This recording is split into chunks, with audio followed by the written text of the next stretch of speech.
అనారోగ్యం, ఉద్యోగం, వ్యాపారం అప్పులతో బాధపడుతున్నారా? వెంటనే జేకేఆర్ గురువు గారికి కాల్ చేసి అపాయింట్మెంట్ తీసుకోండి. నమస్తే, welcome back to Suman TV. Present మనతో పాటు ఉన్నారు TEDx speaker, legendary award winner in real estate, realtor oxygen founder and CEO doctor Nandi Rameshwar Rao గారు. నమస్తే సార్. నమస్తే. సార్, కొద్ది రోజులుగా మనం చూస్తున్నాం సార్, ట్రంప్ మరి క్విక్ డెసిషన్స్ తీసుకున్నాయి. డొనాల్డ్ ట్రంప్ ఈ మధ్యన ఎక్కడ కూడా పబ్లిక్ మీటింగ్స్ కానీ ఏమీ ఉండటం లేదు, ఎక్కడ కనిపించడం లేదని ఎక్స్ పోస్ట్లో ఒక వ్యక్తి అయితే పోస్ట్ చేయడం జరిగింది. అసలు ఏం జరిగిందంటారు? ట్రంప్కి హెల్త్ విషయంలో కానీ, మరి ఇమీడియట్లీ ఏదైనా జరిగితే మరొక వ్యక్తి రావడానికి కూడా రెడీగా ఉన్నారు. మరొకసారి మిమ్మల్ని అడిగితే ఇండియాలో మనం ఆ క్వశ్చన్కి ఆన్సర్ ఇండియాలో చూసుకుంటే ఆయన ట్రంప్ గారు 79 సంవత్సరాలు సుమారు. మన ఇండియాలో 30-40 సంవత్సరాలకి రోగాలు వస్తున్నాయి. దాంతో పోలిస్తే ఆయన చాలా ఎక్కువనే బతికాడు ఆయన చేసే ఎఫర్ట్స్కి. రియల్ ఎస్టేట్ కింగ్ ఆయన కూడా మీకు తెలుసు. సో మీటింగ్ జరగట్లేదంటే ఆరోగ్యం కరెక్ట్ లేనప్పుడు పబ్లిక్ అవుట్ సైడ్ రారు. మన లోకల్ సీఎంస్ కూడా చూసాం, చాలా వరకు ఇంటికి పరిమితం అయ్యారు. ఆ టైంలో ఎలక్షన్ కూడా లూజ్ అయ్యారు. సో ట్రంప్ కనిపించట్లేదంటే డెఫినెట్గా ఏదో సమ్ సీరియస్ ప్రాబ్లం ఉండుంటుంది. ఆ ప్రాబ్లం ఏంటంటే జనరల్గా బయటికి రాదు అన్లెస్ సంథింగ్ హ్యాపెన్స్. మనం గుడ్ అవ్వాలని కోరుకుందాం.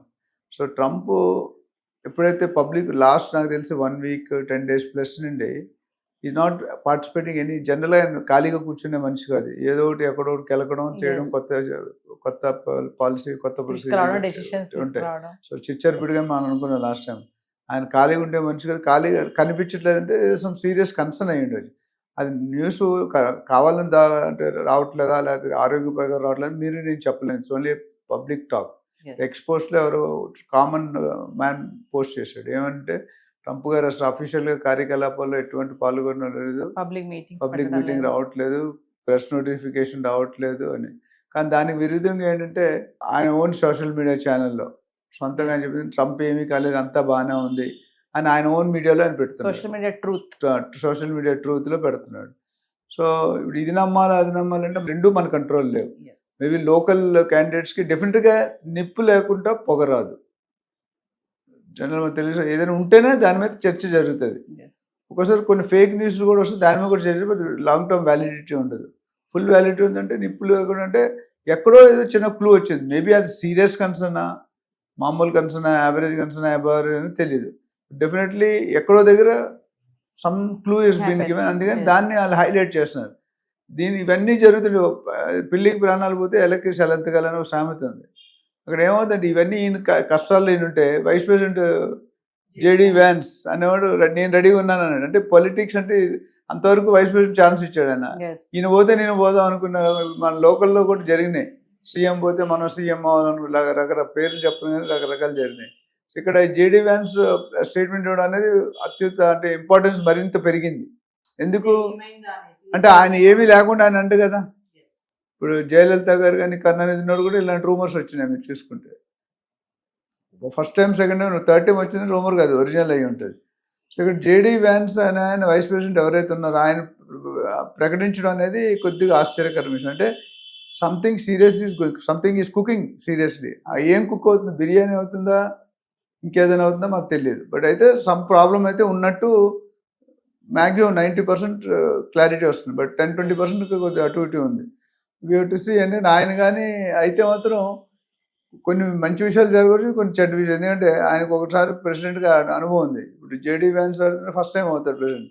కొత్త ప్రెసిడెంట్ రాగానే, కొత్త సీఈఓగా రాగానే, కొత్త లీడర్ రాగానే మార్పులు చేర్పులు మన లోకల్ తెలంగాణలో చూసాం, అక్కడ ఏపీలో చూసాం, మిగతా రాష్ట్రాల్లో కూడా చూసాం.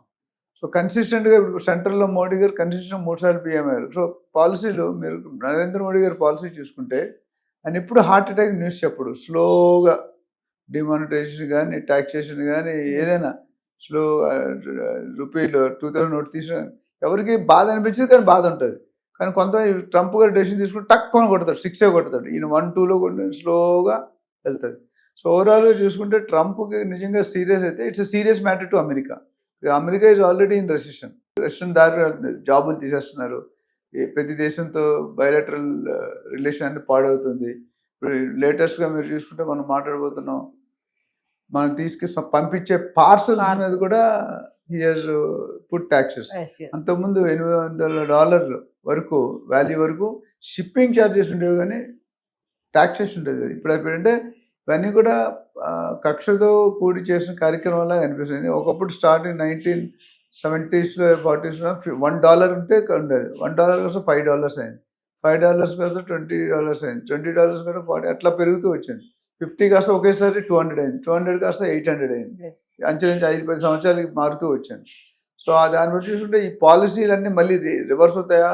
వైస్ ప్రెసిడెంట్ ఆయన ట్రంప్ లాగే ఉంటాడా, వైస్ ప్రెసిడెంట్ వచ్చి ఆయన పవర్స్ ఉపయోగించుకుంటాడా, ఇది మనకు తెలియదు. ఏదేమైనటికీ అమెరికాకి ఒక వికెట్ పోతే అంటే పోకూడదు, మంచిగా ఉండాలి. ఒకవేళ ఏదైనా అయితే it's a big damage to the American country. అంటే మనం చూస్తున్నాం కదా సార్, కొన్ని టీవీ ఛానల్స్ కానీ పేపర్స్ లో కానీ ఊహాగానాలు అయితే వస్తున్నాయి.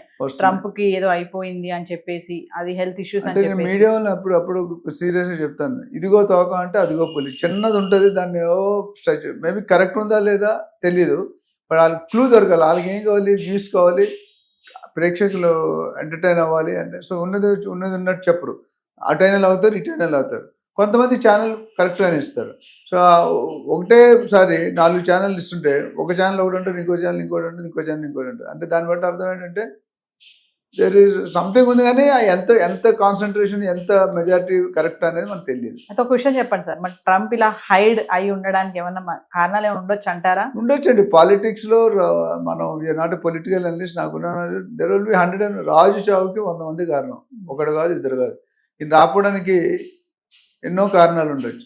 మనకు తెలిసిన కొన్ని, మన ఇంటర్నల్గా కొన్ని. రాజకీయం అంటేనే స్ట్రాటజీ చెప్పరు. చేసిన తర్వాత సడన్గా వికెట్ పడిపోయిందో, లేకపోతే ఇంక ప్రమోషన్ ఏది వచ్చినా, చంపేసినా ప్రమోషన్ ఇచ్చినా 2 సీక్రెట్గా జరుగుతాయి. అదంతా డిసైడ్ అయిన తర్వాత మార్కెట్లోకి వస్తుంది. సో ఓవరాల్గా చూసుకుంటే మేబీ అది నిజం కాకూడదు, నిజం అయితే మనం ఏం చేయలేము. మనం just wish him all the best. ఎందుకంటే ఎక్స్ ప్రెసిడెంట్ ఎవరైతే జేడీ వ్యాన్స్ ఉన్నారో ఆయన ఇంటర్వ్యూలో అలా చెప్పడంతో కొంచెం ఇంకా దుమారం పెరిగింది.